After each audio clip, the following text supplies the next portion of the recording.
Hey guys, in today's video we're going to take a look at a 3D printer enclosure that could be quite useful when you're printing certain materials like ABS, and maybe also some other pretty practical reasons why you might want to have this. So the one I have here is made by SainSmart, which gives power to the makers, and you guys can see it comes in this box, not very large and not very heavy. So let's go ahead and open it up. And right off the bat, be very careful when you're opening that. I guess I went too deep and I cut this plastic unless it was already cut, which I think I did that. So yeah, I've opened a million things, I should know this, but anyways, everything looks fine. So we can see it comes packed, plastic wrapped with a bag of its own, and yeah, it looks pretty cool. We got SainSmart here on the front of the logo, pictures of the branding, and there's two handles. So yeah, when you don't need to use this, you have a nice bag to put it away. So here we have some info about the enclosure here. So it is made of 100% polyester with 100% PVC lining. Pipes are fiberglass, and that's the size of it there, 73 by 61 by 53 centimeters. We got our parts list here of what's included and the quick assembly instructions here to put it together. All right, so let's go ahead and open it up. And this is what we see inside. So we got the enclosure lining, got our fiberglass rods here for the structure, and our little baggie of plastic connectors. Looks like 3 ways to put it all together. All right, well, yeah. This should not be very difficult at all. So let's see. We got 3 different sizes of rods here, or pipes. So we got 4 L1, which are the medium ones, then 4 L2, which are the smallest ones, and then we got 4 L3s, which is the longest ones. So according to the diagram on number 1, we're going to build the top and the bottom with L1s and L2s. So the L2s are going to be the width, and then the L1s are going to be the depth, which actually, guys, I think it's backwards, but it doesn't really matter. It's common sense here how it goes together, because here on the picture, L2s are the longer ones, and on the list, the L2s are the shorter ones. So yeah, it doesn't really matter. All we need to know is that the bottom and the top is built out of these, and then we got the 4 poles for the vertical corners on the 4 sides. So let's go ahead and cut these things loose. So yeah, most people that do 3D printing, they don't really consider having an enclosure for most of the printing they do, and the reason for that is because, you know, most of the time, especially if you're printing PLA, you don't really need an enclosure. But as you guys will see, that enclosure could be quite valuable for certain printing, but also uniquely enough for sound dampening and breezy area where you're printing. Let's say you just have a draft of air going through your printer. You know, just having walls is enough to really help the temperatures, you know, near your print in the bed where you're printing to be a lot more stable and constant, and that will help from warping and anything weird like that. So yeah, we're just simply putting this together. Not very hard here, guys. It's very logical and self-explanatory. Well, I just did that wrong. I mean, if you built a 3D printer, this should be a walk in the park for you, but all right, I'm doing this all wrong.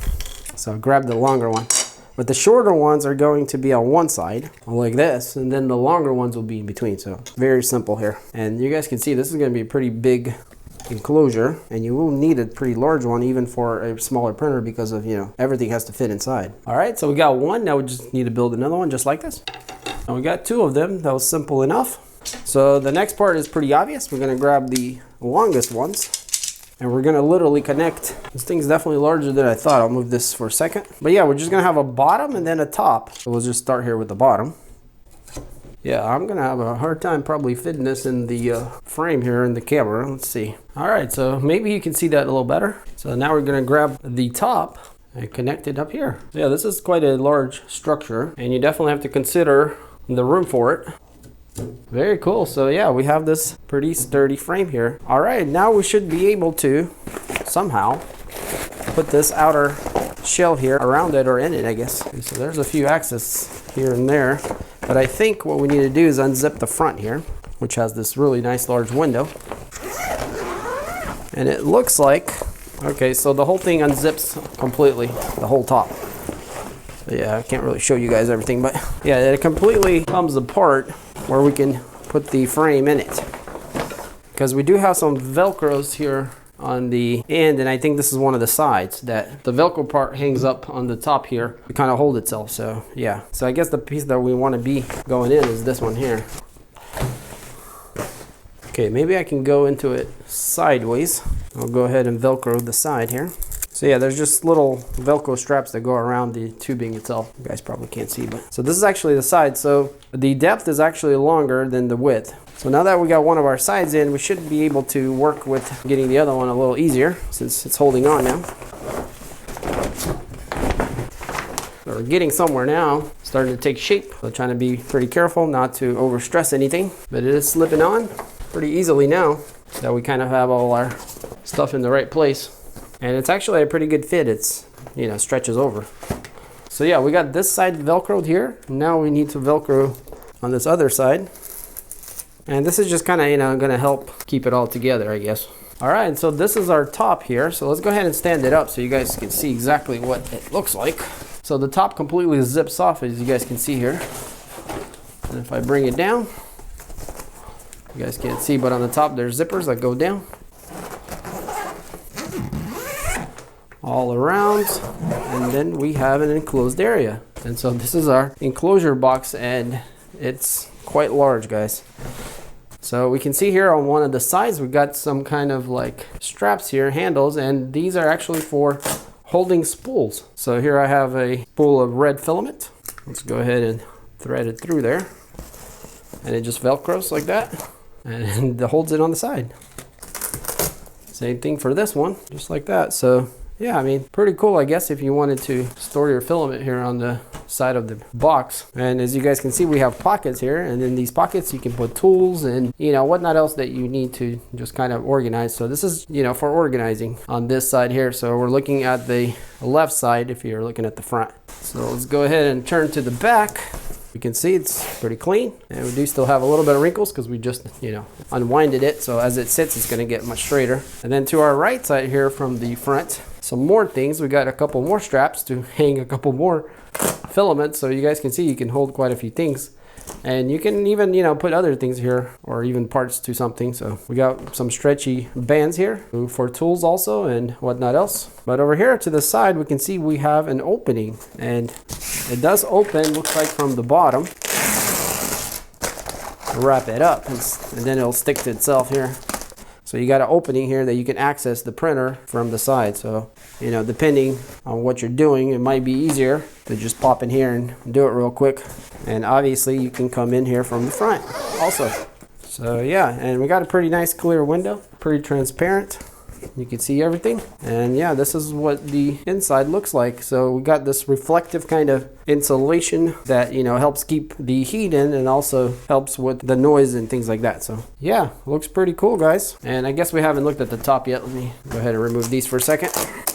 So if I turn it down here on its face where the door is, we can see on the top we also have an opening here where you can access the top of the printer. Maybe, you know, if you need to get to the spool holder or what, depending, you know, what kind of printer you have. And obviously this door, as you guys saw, unzips completely where you can fold the whole thing over. So yeah, it seems to be very flexible and quite nicely engineered here to be useful. And a lot of things are used here with Velcro. So Velcro does work pretty well as it's new, but, you know, over time as you open and close it a lot, you know, you're gonna see some degradation there. But this box here, you know, is for hobbyists at home that need the heat retention, or maybe, you know, you want to make your printer a lot quieter. This would also work. So the interior size of the enclosure is 21 inches wide, 24 inches deep, and 29 inches tall, and anything, you know, in those parameters should fit in here. So we're talking about all Ender 3s, and something like an Ender 5 would fit in here also, as that's the examples that they give. So what we're going to try today is our trusty old Ender 3 version 2, which I guess it's not that old, but this technically should be able to fit in there. And it sure does. And you guys can see, you know, because a 3D printer, you know, has a screen, has a bed that moves, you have to make sure, you know, you have enough room here in the back. And also we have this frame piece here going to the front, almost here flush. So, and not to mention the top, which also, you know, we're about a couple inches away from the roof itself, which actually, let's see. Yeah, which the spool holder already pretty much touches. So yeah, for a printer like this, you guys can see that we already barely fit in here. Or maybe not barely, but you know what I mean. But yeah, once we get our printer in there, we should be able to zip up and be enclosed. Now, not too sure where they expect you to route the power cable. I don't think there's a dedicated exit anywhere. So I think you just route it out here on the side somewhere and just use the Velcro to lock it in around it. So now the cool part is that you can also install some lights in here to give you a nice little glow inside your enclosure. So yeah, as you guys can see, you can get creative with this thing. I'm realizing maybe I don't have enough light, guys. It is a little dark in there, but so yeah, hopefully you can see that pretty well. So I'm gonna go ahead and close this door up, and we got our wire coming out here, the power wire. So the Velcro, you know, because you have to push on it, there's no resistance in the back. You have to kind of massage it in there to connect. Probably a good idea to stick your arm to the other side and smash it all together so it's nice and tight, because we want to, you know, retain as much heat as we can. So we're good there. So I'm gonna go ahead and throw a couple lights in there so we can light it up a little bit. I don't know if that's helping or not, but in any case, turning on the printer right off the bat. You can hear the fans. So the Ender 3 version 2 here is an amazing printer. And if you haven't seen my unbox and setup video, definitely go check it out. I think it's one of the best printers on the market right now for the value of what you get. So what I want to do is I want to preheat the bed, close it up, and see how much temperature we can build inside, maybe over a period of about, you know, 10 minutes or so. So I got a thermometer here that we can measure the initial temperature, which is 88 degrees right now, which is 31 in Celsius. So it is pretty warm where I'm at, but let's go ahead and click on preheat ABS, which is going to be 240 on the nozzle and 70 on the bed, is because, you know, if you're going to be in an enclosure, most likely you're printing things like ABS that requires, you know, a nice hot environment not to warp. And if you guys know, if you ever printed ABS, ABS loves to warp. Let me erase this a little bit. So we got our initial temperature. Let's go ahead and close the lid here. And right away, it got a lot quieter. So you guys are probably not going to be able to see anything through here, but got a lot of reflections and things like that. But in any case, I'm going to bring my mic in and you can probably hear it. And I'm going to open the door also.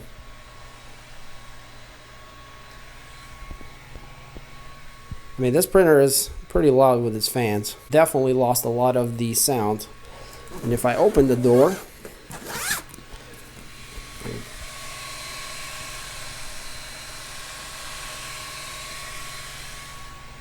you guys can hear, you know, it makes quite a bit of a difference there. So if you have a printer that's, you know, a little bit on the louder side, this is another way to quiet it down, is to put it in an enclosure like this. So we'll have to wait a bit to let this thing warm up. So I'm going to be back in exactly 5 minutes and we'll see what the temperature is inside. Actually, guys, I'm going to stick this astronaut in there right on the top here. And we'll use him as a reference for our heat. All right, so it's been 5 minutes. Let's go ahead and see what we got. So on the astronaut, we got 36. So yeah, we've gained 5 degrees Celsius. Kind of curious what it is on the side of the box here. So a little bit less at 34, which is 93. So on the inside, it's 96 Fahrenheit. So yeah, it's almost at 100, which is pretty good, but I'm thinking it could go, you know, quite a bit more. Let me see if I can measure something else here. Yeah, we got a little bit more on some other pieces, but like on the frame, I got 101 on the bottom there. So yeah, it's definitely heating up, and so it looks like it gets to about 100 degrees in 5 minutes or so. So that's good. And I can actually feel that the walls are warm a little bit. So yeah, it looks like it's working. And it usually takes about this much time to preheat before you start printing with ABS, because you want to, you know, warm up everything really nice and toasty and then start printing. So because those first few layers are quite important for ABS to, you know, be really flat. So I'm gonna wait another 5 minutes or so and we'll see how much more it can go up. All right, so it's probably been about 12 to 14 minutes now. And on the outside of the box, we have a 95. Let's see what our little astronaut there tests to be. Okay, so we're up to 104, which is 40 Celsius. So yeah, that looks like about what it'll be at. Of course, it probably will get a little hotter from there as it continues to warm. But yeah, the whole box is a bit warm. So yeah, guys, you can see there that we do have pretty good heat retention. Now, you also need to consider that we're probably a lot more hotter on just heat coming off the bed and going up, because our bed is at 70 degrees Celsius. So if our environment is 40 and our bed is 70, a lot of the heat stays in the print as it's printing because it is touching the bed. And an enclosure like this is not only good for the heat retention, but also the air that goes around the printer, and kind of like we don't really see air, feel it that much. But you know, if you have any kind of draft at all in your room, it's going to go through the printer, and that's really going to affect the print. So the box really keeps isolation of where air is not really moving much. You know, the fans obviously move the air, but we don't have any kind of external breezes coming through and cooling off certain parts of the print in the wrong ways, I guess that's the correct way to say it. So if you have a breezy environment or a drafty environment in your room or your garage or wherever your printer is, this is going to immensely help you with that. And not to mention the noise reduction that it also brings too, which is really nice. So I haven't really showed you guys the material, but yeah, it's just that typical kind of heavy duty material there. Hopefully you can see that pretty well. It seems like it definitely will last, you know, the normal kind of use. It's kind of like that tough material that they use on luggage. So